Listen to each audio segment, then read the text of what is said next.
When I glanced to the floor, I saw that my feet were purple. And when I glanced at my hands, I saw that my hands were purple.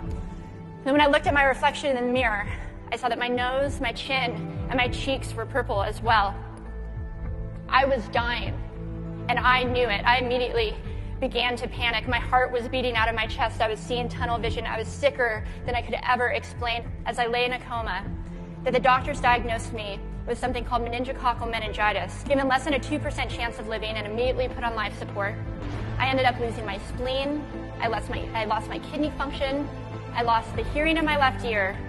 And due to the septic shock that my body went into, I ended up losing both of my legs below the knees. My life changed like that. I went from being a normal 19-year-old, and I thought the worst was over. That is, until I saw my new legs for the very first time. They were these bulky blocks of metal with pipes bolted together for the ankles. I was absolutely physically and emotionally broken. The thought of living the rest of my life with these hunks of hardware as my legs was depressing and overwhelming. And little did I know at that time that my biggest loss, my legs, would eventually become my biggest asset.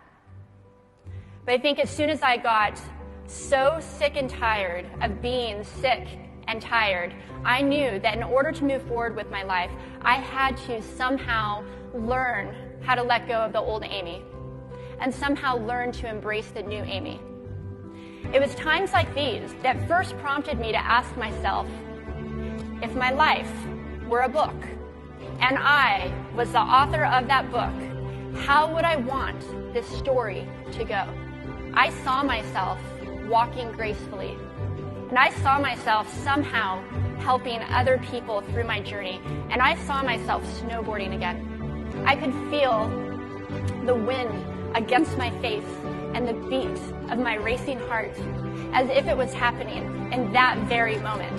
And that passion and that fire that I felt inside, that is when a new chapter of my life began. I was back up on a snowboard 4 months after losing my legs, so I decided to make a pair myself. My leg maker and I, we put random parts together, and we made a pair of feet that I could snowboard in. And believe it or not, these babies actually worked like a charm. But it was these legs and the best 21st birthday gift that I could ever receive, a new kidney from my dad, that allowed me to follow my dreams and to snowboard again. And then I went on to be the first ever female to win a bronze medal in Paralympic snowboarding. Thank you. If you asked me today if I would ever want to change my situation, I would tell you guys no. Because my legs haven't disabled me. If anything, they enabled me.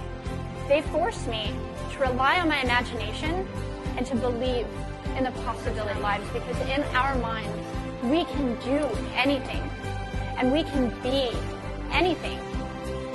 It's believing in our dreams and facing our fears head on that allows us to live our lives beyond our limits.